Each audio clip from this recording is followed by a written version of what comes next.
It's not as difficult. See, so many things. You know, when I was a footballer, the worst part of being a footballer, because I was a nervous little fella then, was sitting in the dressing room before the game, because all the things that could go wrong were going wrong through your mind. And then when you get out in the field and you actually did it, oh, this is good, I'm enjoying this.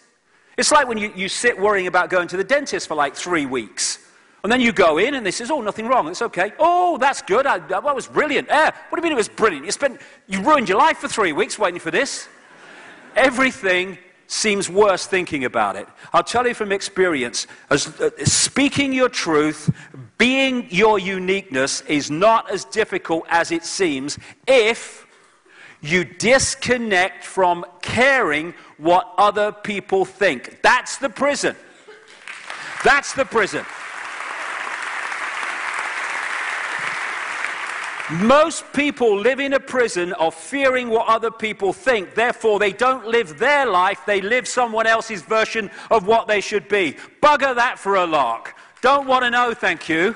I am me. I am unique. And I celebrate everyone else who's expressing their uniqueness. Even though I might not agree with it, so what? Doesn't matter. Their uniqueness, it's them. That's who they are. The more we celebrate uniqueness, the more we celebrate being conscious. As this great film, Dead Poets Society, Robin Williams, he said at one point, I stand upon my desk to remind myself that we must constantly look at things in a different way. You see, the world looks very different from up here. You don't believe me? Well, come and see for yourselves. And we have been manipulated to live lives that basically see life from the same point of observation. Because that's what the manipulators want, because then if we do that, we're controllable. Once we start celebrating uniqueness and have infinite numbers of points of observation of the same thing, suddenly there's too many points of difference, too many points of uniqueness and diversity, and you can't control that from a central point. When we open to consciousness, everything seems different because we become different and we lose these prisons like fear and insecurity, and the auric field opens, the mind opens to consciousness, and we start to live a life that is the real us and not the fake us that we have lived up to this point. One of the great things is clearing our minds of the clutter. Always going on clearing the minds of the clutter. When about 2 years ago now, when I was going through this, started this big kind of awakening within myself, like another level, I had this overwhelming feeling for months just to throw everything out. I only live in a little flat because I want to and I like it and it just suits me, but it was still full of rubbish in you know, closets and bloody things, places you do. You don't believe the number of things you kind of accumulate. And what I was going through was an inner clearing of everything out. What really matters to me? What is relevant? And so much isn't. Doesn't matter. We hold things on within ourselves that don't matter and we get stressed about them. And what I did as this was happening to me, I realized after a while that my sudden obsession, which lasted about a month or so, I was going to the bloody recycling tip day after day after day. They're saying, it's you again. Yeah, more stuff, more stuff. And I got down in my flat to only, not minimalism, but virtually there. And I'd cleared all these things. Oh, I'll keep that. I might need it. Well, I never use it. Get rid of it. And then I went, after that kind of, I stopped because I had nothing else to throw out. I went through a process, and you know, I'm quite a clean fella, but I'm not obsessed with it. But I wanted to clean everything. Cleaning everything constantly. And what I realized that I was doing is I was externalizing what was happening within me. And it was such a wonderful experience to clear out external expression of it, but the inner clutter, to start to realize what really matters. And you start to realize it so much that winds us up and diverts us and pulls us into mind and stress doesn't matter. You know, I have this thing now. I say to people, if you were on your deathbed and had 10 minutes to live, would what's stressing you now matter? Well, no. Well, the great trick is bring that here into the now and don't let it matter now. Oh, well, what she said about me, it was disgusting. Doesn't matter. She'll say something else tomorrow. What does it matter? How dare you say this about me? Oh, it's terrible what they're doing, and all this stuff. It doesn't matter. All it matters is we are consciousness having an experience. And we know that we're consciousness having an experience. What does it matter? Does what, Ethel say about me matter to consciousness? Oh, I'm all that is, has been and never will be, and I'm really hurt at what you've just said. I mean, please. Mind cares. Because mind is the village idiot compared with consciousness in the state that mind has descended into. And taking responsibility is taking power back. So often we want to externalize things that are happening in our lives to other people. You know why I'm in this state? It's what that woman did to me in 1963. I've never forgotten. It's your fault. You're the reason I'm in this state. And then you realize that actually we are expressing an energetic, vibrational version of us all the time. It's called vibes. And if we could get into a real deep level of it, we'd realize what I call this magnetic attraction is actually creating our reality all the time. The manipulators know that. If they can bring you into certain states of being, certain states of stress, certain states of fear, they know that by doing that, you are going to generate the vibrational frequency of those emotional states, and you are going to draw other sinking energies, other stressful, fearful emotional states towards you. And therefore, they are actually creating your reality by manipulating your state of being. They know how this works. And if we take responsibility, as Carl Jung said, people will do anything, no matter how absurd, in order to avoid facing their own soul. However absurd, to avoid facing their own responsibility. And people just need to realize, as we all do, that by taking responsibility for what happens to us is taking our power back. Because if we're saying someone else is responsible for what is happening to us, we are saying we are not in control of our lives, we are not in control of our reality, some external force is. And it will be if that's the way we see it. But if we say, I am responsible for what I am creating, what is it about me that's pulling this in? Why does this pain in the arse come into my life and not into his? What is it? You take responsibility, and what you're saying is, I have the power to control my reality.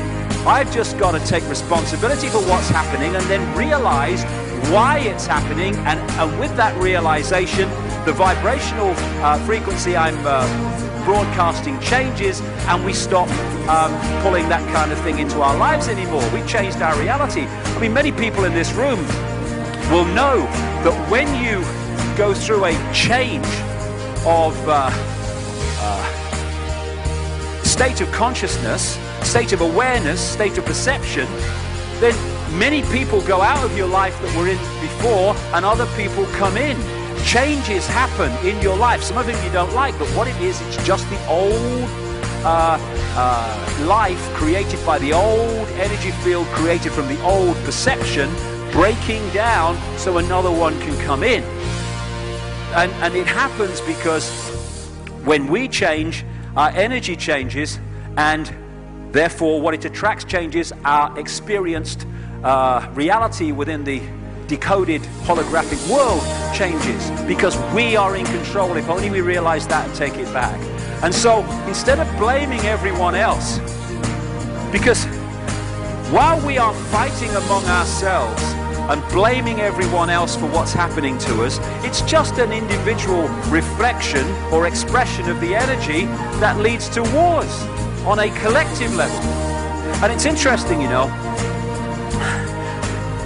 when you start to change your perception and you want to be spiritual, as they say, what kind of goes on in your mind is, when now I want to be spiritual, everything's going to change, and I'm going to go down leafy lanes with little nymphs and butterflies are going to drop on my arm, and it's going to be lovely because I'm spiritual now. And what happens? All hell often breaks loose in your life. It bloody well did in mine. And what happens then is we think, if this is spirituality, 2 years into this journey of mine, conscious journey, I thought, if this is spirituality, you can stick it. This is no fun. Because everything in my life broke down. But when we start to understand what's happening in the way that I'm talking about now, if we understand what's happening, then the pain of that breakdown can be very, very much diminished. Because what we're putting out before the change are vibrational fields that attract certain vibrational fields back, which we call a life: people, places, ways of life, experiences. When we change and shift our consciousness, there is that transitional point where the old construct, vibrational construct, starts to break down so the new one can come in. And if the old one doesn't break down, the new one can't come in. And at that time, we experience it as all hell's breaking loose in our lives. But what's actually happening is the old is crumbling so the new can be. I never stick around quite long enough to make it. I apologize if once again I'm not in love. But it's not as if I'm mad at your heart and exactly breaking. It's just a thought, only a thought. But if my life is for rent and I don't learn to buy, well, I deserve nothing more than I get. 'Cause nothing I have is truly mine. I've always thought that I would love to live by the sea, to travel the world alone and live more simply. I have no idea what's happened to that dream, as there's really nothing left here to stop me. It's just a thought, only a thought. But if my life is for rent and I don't learn to buy, well, I deserve nothing more than I get. 'Cause nothing I have is truly mine. If my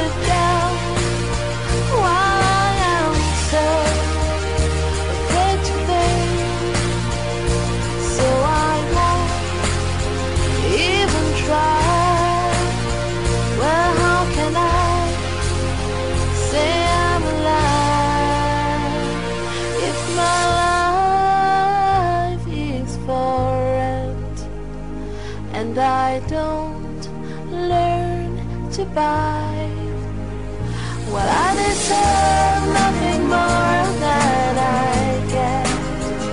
'Cause nothing I have is truly mine. If my life is for rent and I don't learn to buy, well, I deserve nothing I have is truly mine.